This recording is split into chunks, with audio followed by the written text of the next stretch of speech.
So this is the second time that I'm trying to film this video. I think someone from Disney has probably sabotaged my computer. Like, we're not going to talk about this today. Well, screw you, Disney. Screw you, Marvel. I'm doing this video. Okay, so I'm going to go ahead and talk about this because this has been on my mind since I seen Black Adam on Saturday.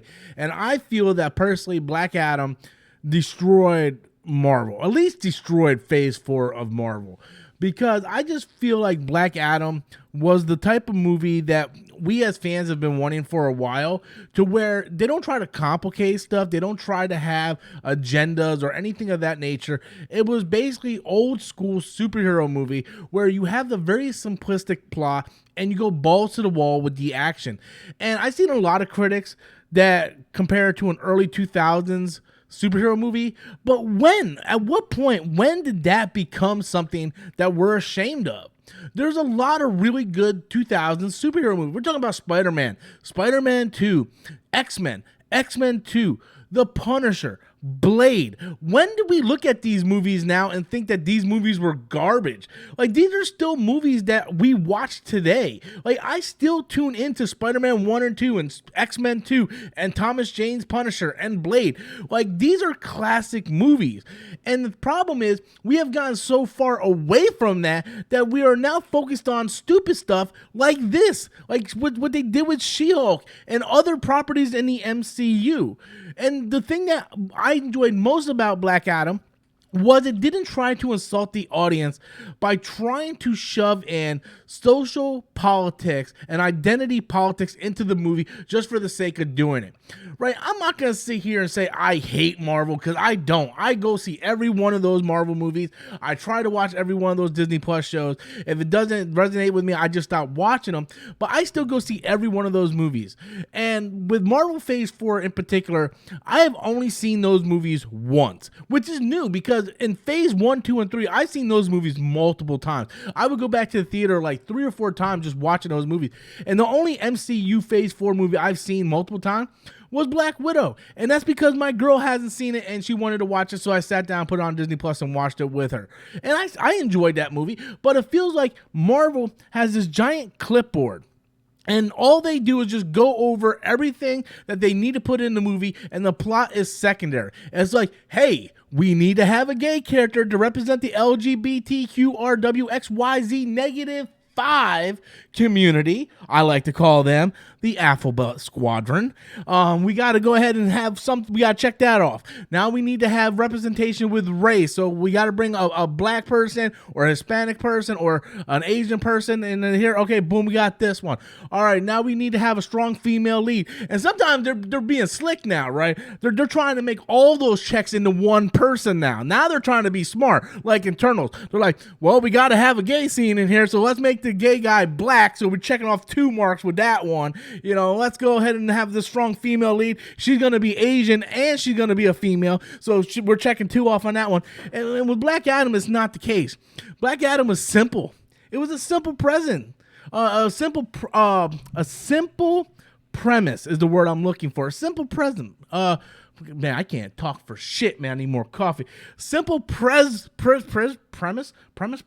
Oh my God, I am ruining my argument here, aren't I, Jimmy? But the premise was simple, was what I'm trying to say. You know, you have a guy who was him and his people were slaves, and his son took over this, and he became Black Adam. Blah blah blah. He fights the just side of America, and he fights the giant monster at the end. Very simple. They don't try to convolute it with all types of stuff. And that's the problem with Marvel nowadays. It's okay to have that stuff in your movie, but it isn't what people should walk away talking about.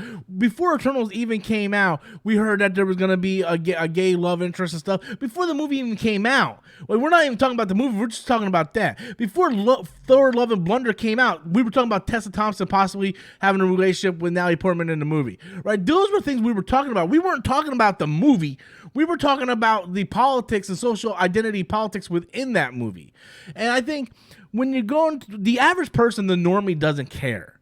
And I'm not saying that we don't need to have representation in the movie. That's not what I'm saying. So if you're someone who's thinking that, oh, Rob, you're wrong, we need to have that. I'm not saying we don't need to have that. What I'm saying is we don't need to make a big deal of it. It doesn't need to be front and center saying, look at us, look at us. For example, Hawkman is played by a black character, or black actor rather, right? Hawkman is normally white within the comic books. No one made a big deal about that. No one came out in a press conference or any interviews going, yeah, Hawkman's black. How do you feel about playing Hawkman now that he's a white character and you're a black actor? You know, none of that. If that was Marvel, they would have like a whole interview going, how do you feel about this character being so torn between her bisexuality and her ethnic background and all this stuff? No. It was like, Hawkman's black, boom, and he kicked fucking ass. That dude demanded presence. So that's the problem I have. Where Marvel, it seems like they're trying to put that front and center. DC and what Black Adam did was, it's there. We just don't talk about it because it's not that big of a deal. It's almost like when we had, I think it was Todd Bowles last week, when he had an interview like, how do you feel about going against Mike Tomlin? Both you guys are black head coaches. And Todd Bowles said, well, it seems like the only people making a big deal about it is you and the media. And the sooner we stop bringing this up, then we can actually just play the game, because you guys in the media are the only ones making a big deal about this. You know, it's like black head coaches play against each other. It's at the end of the day, we got to go play football. It's a game. You guys are making a big deal about it. And that's the way I feel like with Marvel right now. Marvel Phase 4's identity now is all about identity and social politics and not putting a good product together. And I think that has suffered the product. And eventually it's going to catch up with them, because it was so good to go see Black Adam, just have a nice drink, and then have some popcorn and just watch this movie. Is the plot deep? No. Is it like super spectacular? No. But was it fun? Absolutely. And that's because it didn't have all these identity checklist politics boggling it down. And that is not me trying to shame anyone. I think movies should have that representation. I'm all for that. But I just don't think it should be front and center and go around with flyers going, hey guys, look at us, we're doing this right, you know? No, just do it. Do it, and the fans will come out and support you. It's okay if you have gay characters within your movie. It's okay if you have different ethnic groups in your movie. But it's not okay when you make the movie about that. When you make promoting the movie about that. Just make the fucking movie, bro. And Black Adam showed that old school 2000 superhero movies can work when you do it right. It doesn't matter that Hawkman was black. Doesn't matter, because he kicked fucking ass. But if that was an MCU movie, you bet your fucking ass Hawkman and Dr. Fate would have been lovers, and we would have heard about it like 4 or 5 months before the movie came out. How do you feel about having that love scene with Pierce Brosnan? Do you guys think your relationship? No, it ain't about that. It's about putting the fucking foot to the fucking metal. Put the foot to the throat of the enemy and just choke their ass out. That's what it's about. And I appreciate that. I could be wrong. You guys might look at me like, look, you fat-headed retard. You don't know shit. That's what you guys might be thinking about me. And at the end of the day, I don't care what anybody thinks about me, because I'm going to say what other people are thinking but won't say. So I loved Black Adam. I thought Black Adam was a very, very enjoyable movie. I enjoyed it more than most of the MCU stuff after Endgame. And that's because Marvel is more important, more focused on the checkboard of social and political justice rather than putting a good product to the screen. So anyway, guys, that's all I got to say. I'm really interested to hear what you guys got to say about it. So be sure to click that like and subscribe button. Also, you guys want more exclusive content, be sure to hit that join button and become a member. We do a member stream every Sunday where you guys can come in and actually stream with us in the panel. So anyway, thank you guys for watching. Appreciate you. Try to be nice in the comments. Later, guys.